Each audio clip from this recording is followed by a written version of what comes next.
In the bustling city of Antioch, a young man named Elias stood in the synagogue, clutching a letter from Paul. His heart pounded as he prepared to read it aloud to the gathering of believers. The room was filled with Jews and Gentiles alike, all eager to hear the message from the great apostle. Elias cleared his throat and began, "Paul, an apostle, not sent by men, but by Jesus Christ and God the Father, writes to you with grace and peace."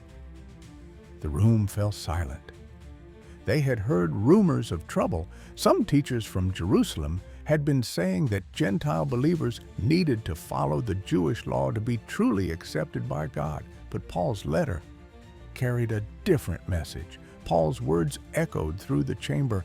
I am astonished that you are turning to a different gospel. There is no other gospel except the one you first received.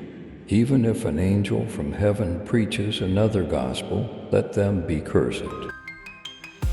Elias saw the tension on the faces of the listeners. Some of them had started following Jewish customs, believing it made them more righteous. Others, like Lydia, a Gentile widow, looked relieved.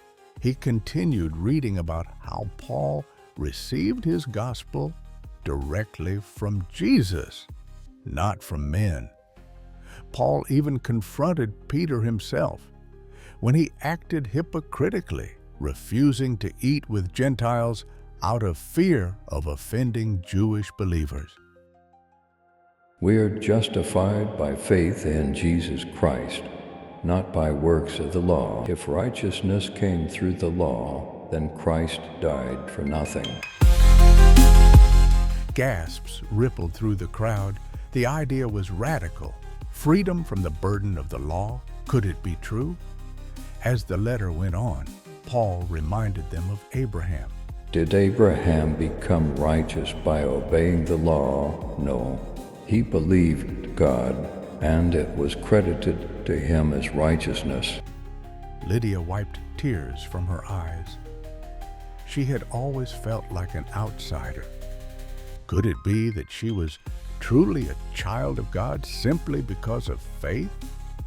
Paul's words pierced through centuries of tradition. All who rely on the law are under a curse, but Christ redeemed us from that curse. He took it upon himself on the cross. Elias looked up from the parchment. The message was clear. Jesus alone was enough. No law, no tradition, no human effort could add to what he had already done. As the believers left the gathering that night, the weight of the law lifted from their shoulders. They were not slaves to rules and regulations, but sons and daughters of God, clothed in Christ, living by faith. And so the message of Galatians 1:3 spread, igniting hearts with the truth. Freedom is found in Jesus alone.